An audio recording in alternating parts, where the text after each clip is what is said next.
Pourquoi est-ce qu'il n'y aura pas de retour massif de la diaspora africaine en Afrique? Je pense que les raisons sont fiscales et administratives et pas seulement culturelles. C'est vrai qu'il existe beaucoup aujourd'hui de prestataires qui conseillent justement sur le retour en Afrique, qui vous aident à trouver un logement, etc. Mais je pense qu'il manque peut-être des coachs ou des conseillers vraiment axés sur la partie entrepreneuriat. Parce que ce qui se passe, c'est qu'il y a beaucoup de jeunes Africains qui essayent de rentrer en Afrique, qui essayent d'ouvrir justement une entreprise, de relancer quelque chose en Afrique, parce qu'en Europe, c'était beaucoup plus difficile à faire. Et rapidement, ils déchantent et ils finissent par rentrer en Europe. Alors, l'une des raisons est évidemment administrative. Pourquoi? Parce que prenez l'exemple du Maroc dans lequel je vis depuis quelques mois. Le Maroc est un pays très bien développé. On n'est pas du tout dépaysé quand on vient d'un pays occidental. Mais le problème, c'est que c'est un pays qui est extrêmement lourd sur le plan administratif. Prenez l'exemple de la légalisation des contrats. Ça veut dire qu'au Maroc, une fois que vous avez signé un contrat, vous devez passer à la commune. Les deux parties doivent passer à la commune pour le faire légaliser. Exemple, vous signez un contrat de bail, le bailleur et le locataire doivent passer ensuite à la commune et faire légaliser le contrat.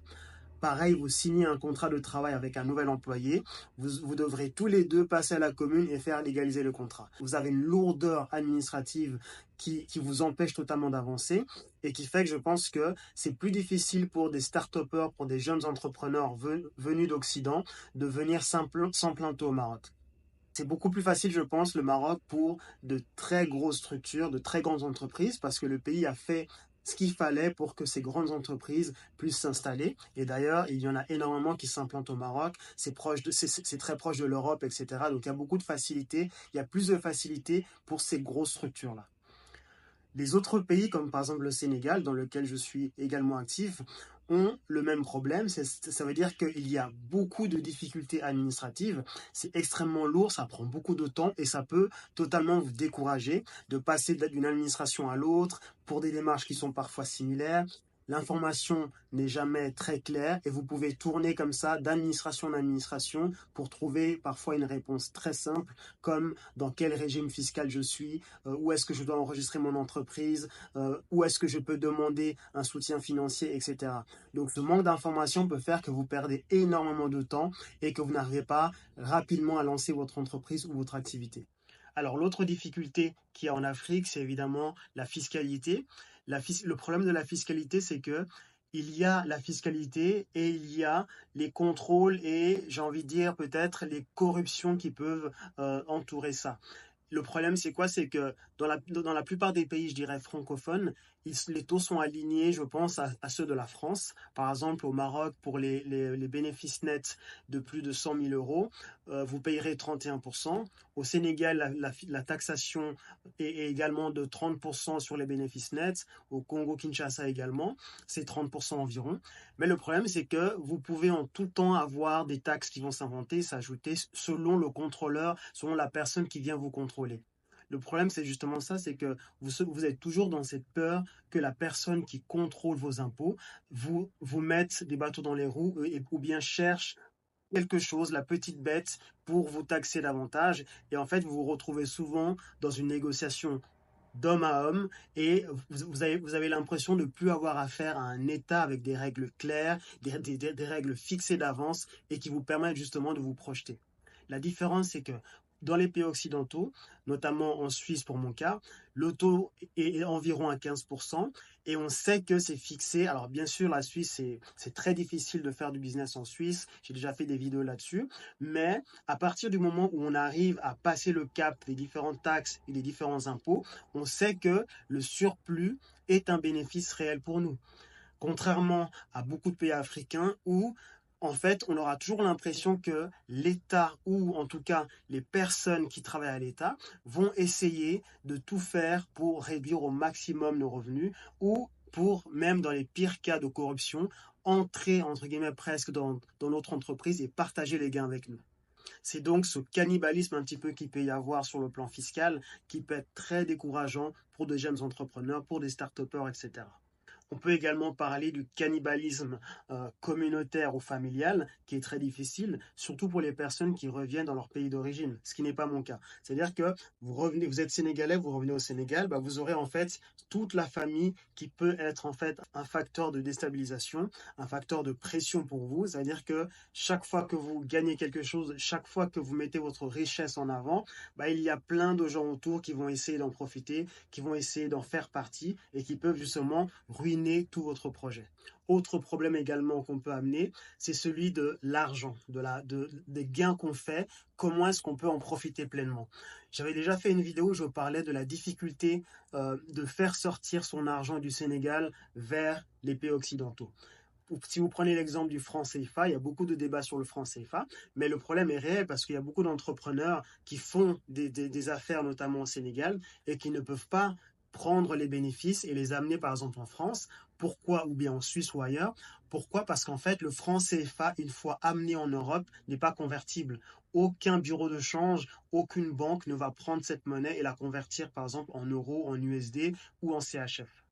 Pour les banques notamment, pour les banques africaines, il y a souvent cette difficulté quand on a un compte bancaire en Afrique de faire des transferts directs du pays africain vers le pays européen ou américain. On se retrouve donc facilement dans une situation où notre argent est coincé dans le pays et en fait on ne peut pas du tout en profiter, nous qui sommes des personnes plutôt internationales. Alors évidemment, on peut se dire, quelle est la solution? Alors je vous dirais en première réponse que la solution, c'est de vous entourer de conseillers tels que moi, mais au-delà de ça, c'est surtout de réfléchir de manière plus globale et de s'inspirer des exemples existants. Prenez par exemple les grandes sociétés américaines qu'on connaît tous, comme Coca-Cola, comme Uber, comme Airbnb, comme Apple, etc. Toutes ces entreprises qu'on admire, ces grands groupes internationaux, ont simplement réfléchi de manière fiscale, c'est-à-dire qu'elles ont pensé à une stratégie fiscale. C'est la principale raison pour laquelle elles se délocalisent. Contrairement à nous, individus ou start-upers ou jeunes entrepreneurs, on vient souvent en Afrique ou dans nos pays d'origine pour des raisons culturelles, etc.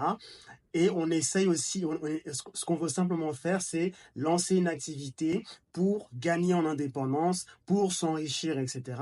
Alors qu'en fait, oui, pour s'enrichir, il faut une stratégie. Ces entreprises-là ont pensé de manière stratégique et on pourrait adopter simplement la même stratégie qu'elles.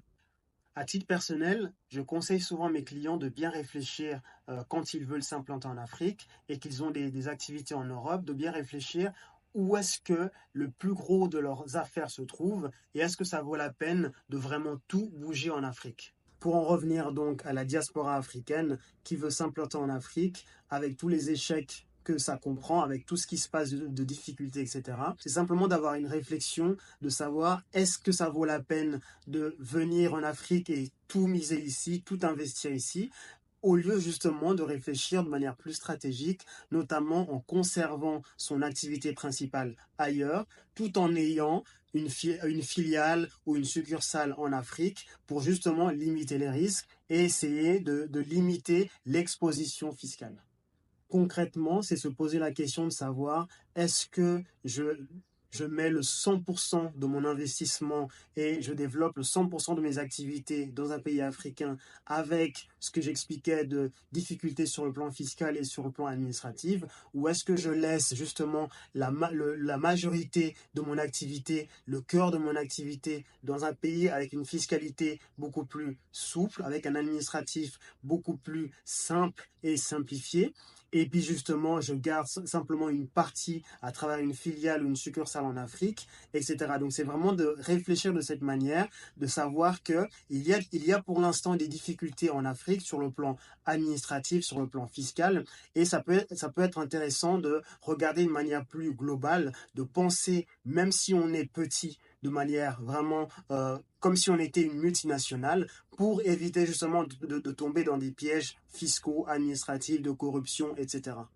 On travaille justement en tant que technicien comptable, fiscal, administratif, et donc en tant que stratège de ce genre de questions pour les PME, pour les start-upers, c'est de vous accompagner dans ce genre de projet pour que vous sachiez justement quoi faire et comment le faire et que vous ayez toute la technique nécessaire, toute la réflexion stratégique nécessaire pour pouvoir vous implanter comme il faut et pour pouvoir conserver et préserver votre business et ne pas tout faire péricliter dans un projet qui serait trop hasardeux sur le plan administratif ou fiscal ou simplement au niveau de la stratégie d'entreprise en général.